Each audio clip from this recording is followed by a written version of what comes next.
In today's video, I'm going to show you how to add the customize button on Google Chrome in just a few simple steps. This is a really useful trick if you want quicker access to Chrome personalization options, and if your browser isn't showing the button right away, I'll also show you what to do next. If this video helps, make sure to hit that like button and subscribe for more easy tutorials just like this. Alright, let's jump right in. First, open Google Chrome on your computer.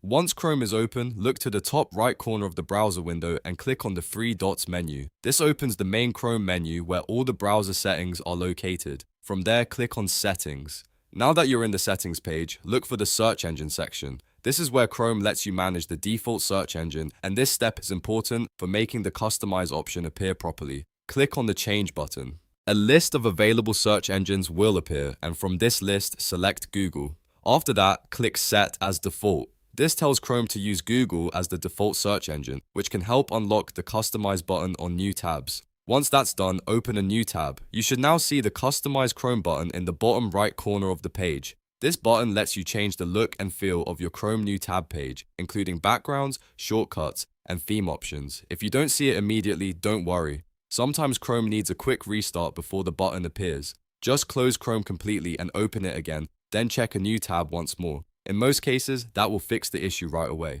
And that's it. You've now learned how to add the Customize button on Google Chrome. If this tutorial helped you out, please give it a thumbs up and subscribe to the channel for more helpful Chrome tips and tech guides. Thanks for watching, and I'll see you in the next video.